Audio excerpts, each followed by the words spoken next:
ভারতের বিরুদ্ধে পানি সন্ত্রাসের অভিযোগ করে এর প্রতিবাদ এবং আন্তঃসীমান্ত নদীগুলোতে একতরফা বাঁধ উচ্ছেদের দাবিতে ত্রিপুরার ডুম্বুর বাঁধ অভিমুখে লং মার্চ অনুষ্ঠিত হয়েছে। শুক্রবার ইনকিলাব মঞ্চের আয়োজনে লং মার্চটি রাজধানী শাহবাগ থেকে শুরু করে যাত্রাবাড়ি হয়ে কুমিল্লায় টাউন হলে গিয়ে শেষ হয়। শিক্ষার্থী থেকে শুরু করে লং মার্চে অংশ নেন সর্বস্তরের জনগণ। শুক্রবার সকালে রাজধানীর শাহবাগ থেকে শুরু হয় ইনকিলাব মঞ্চের লং মার্চ। যাত্রা শুরুর আগে হয় সংক্ষিপ্ত সমাবেশ। এ সময় অভিন্ন নদীর পানির ন্যায্য হিস্যা নিশ্চিতের পাশাপাশি বাঁধ নির্মাণে আন্তর্জাতিক আইন অনুসরণের দাবি জানানো হয়।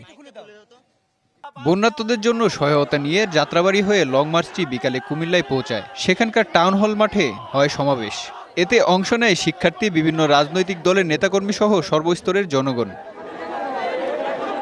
সমাবেশে বক্তারা ভারতের বিরুদ্ধে পানি সন্ত্রাসের অভিযোগ করেন। পরে 5 দফা দাবি উত্থাপন করেন আয়োজক ইনকিলাব মঞ্চের মুখপাত্র। আমি সংক্ষেপে এখন 5 দফা প্রস্তাবনা পেশ করব। আন্তর্জাতিক কোন আইনে কোন একক দেশ আন্তঃসীমান্ত নদীতে একা বাঁধ নির্মাণ করতে পারে না। জাতিসংঘ এবং সমস্ত আন্তর্জাতিক ফোরামকে অন্তর্ভুক্ত করে ভারতের বিরুদ্ধে ব্যবস্থা গ্রহণ করতে হবে।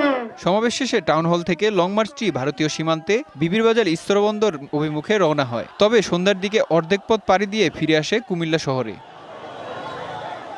DBC news desk.